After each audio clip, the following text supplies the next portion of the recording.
Hey guys, so welcome back to my channel, and today we're going to be talking about my polyglot language learning routine. And I hope that with the steps that I'm going to delineate, you're going to take something away for your own, for you to practice and for you to integrate into your own life.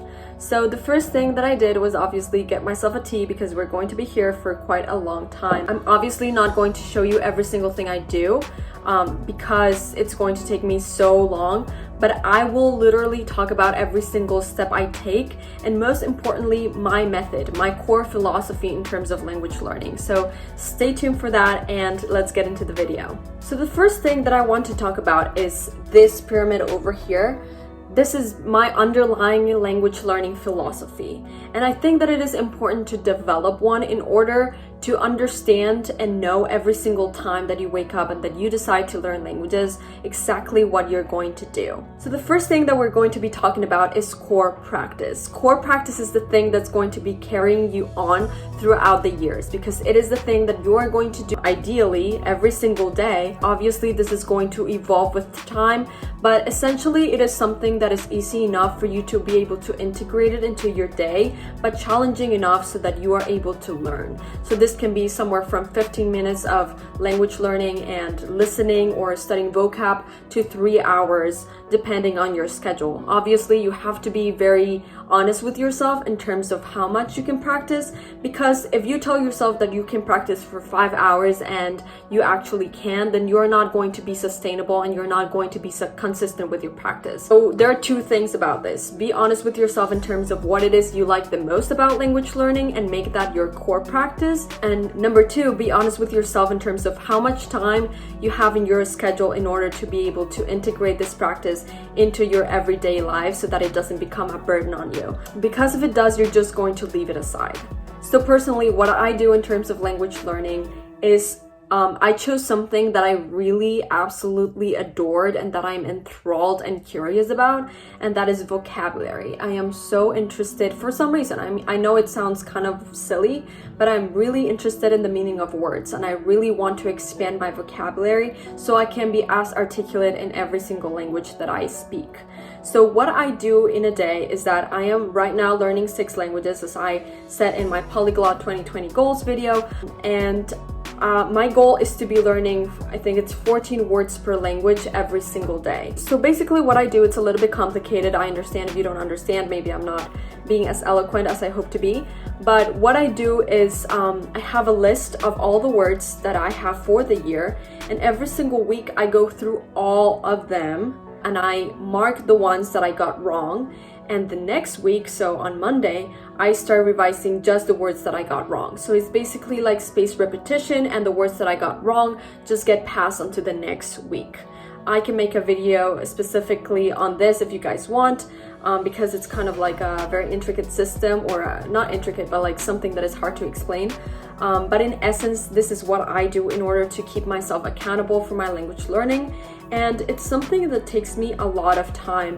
I know that learning 14 words doesn't sound like a lot, but the thing is that first I have to look for them, and then I have to look them up in the dictionary.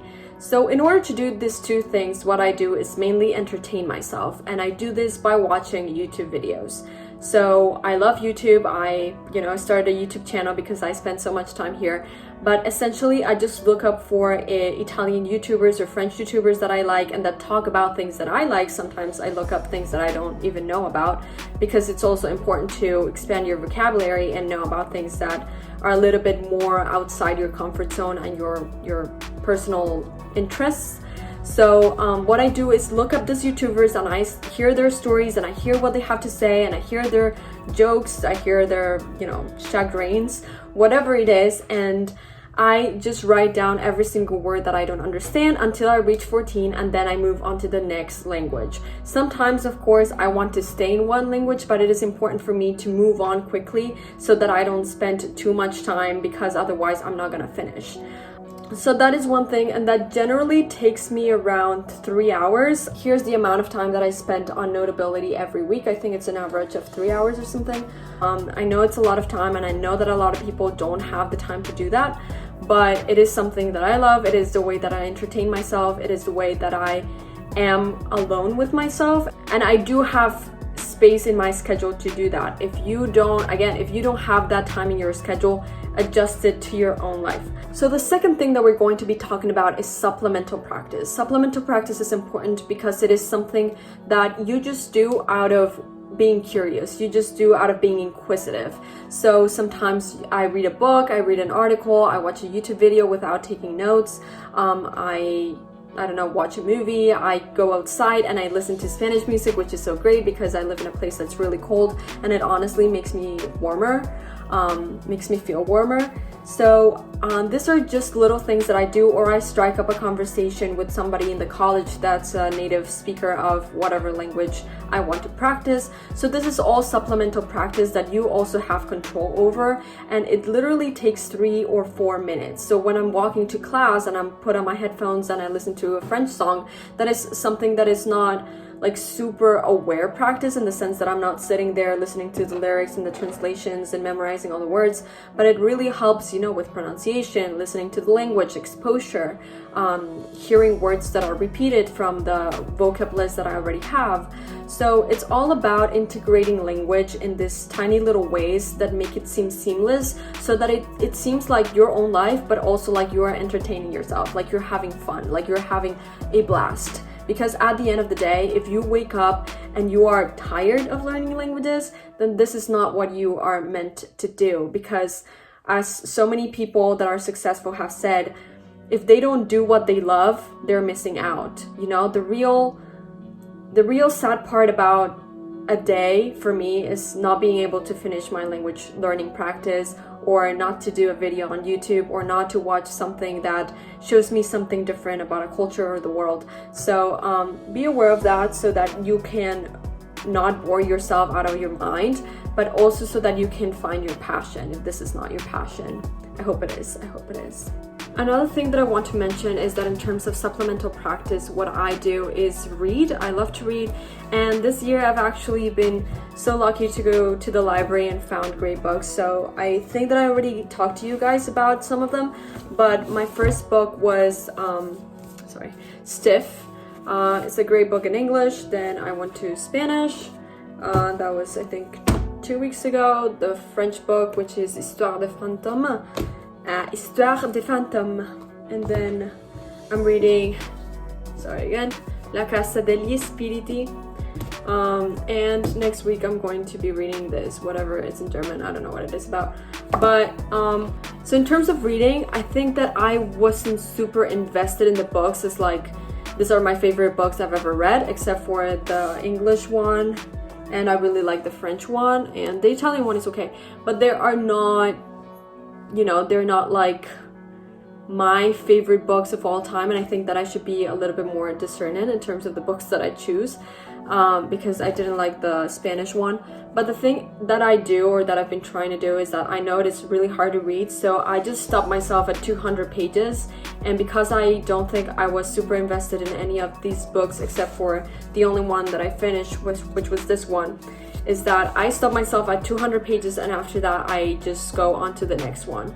And I think that that has really helped me to learn more words. For example, I had never read a book in Italian. This is my first book in Italian, and this is going to be, I think, my 4th book in German.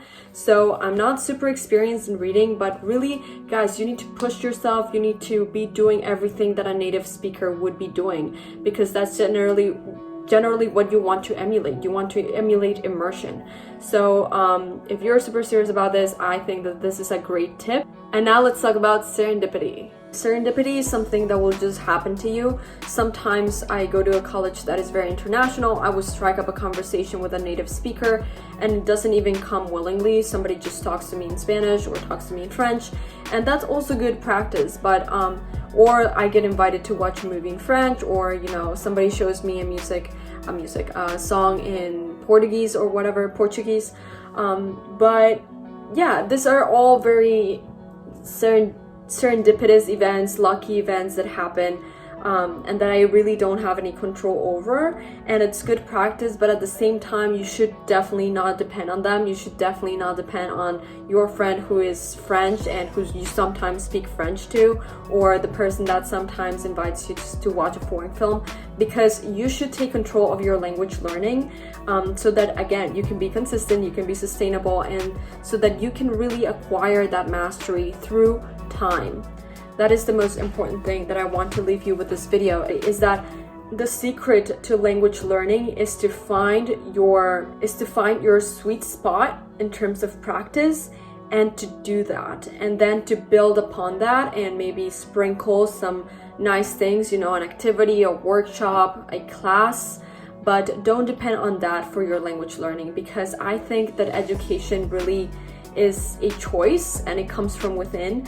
And I think that this is honestly like getting a little bit more deep, and if you want to cut the video, that's fine, but my idea of just going to high school, for example, or going to college and taking a German class and pretending that that is enough, is a little bit naive, because you educate yourself, others can't do it for you. It's kind of like how you can lead a horse to water, but you can't make it drink. So until you take that purpose, until you own that purpose, until you give permission to yourself to practice and to be your own teacher and to push yourself to learn, you're never going to be able to master anything. Because if you know anybody that is super successful in whatever they do, they, of course, they have had some initiation in terms of classes and a structured education, but at the end of the day, they went home with their guitar, with their instrument, with their sport, and they practice by themselves. So this really has to come from you. And I think that this pyramid really encapsulates that intrinsic motivation, because it is at the core of the pyramid. If you look at the pyramid again, sorry, my ear's kind of red. If you look at the pyramid again, and the reason why it's a pyramid is because I want you guys to spend the most amount of time on your core practice, because it is the core of your intrinsic motivation, because it is the symbol, the hallmark of your intrinsic volition and willingness to practice language learning. So I hope that you guys like this video, and in the comments down below, please tell me about your polyglot routine, your language learning routine, and leave us some tips so that we can learn from you, because this is really a conversation. So thank you so much, and I'll see you next time. Bye guys.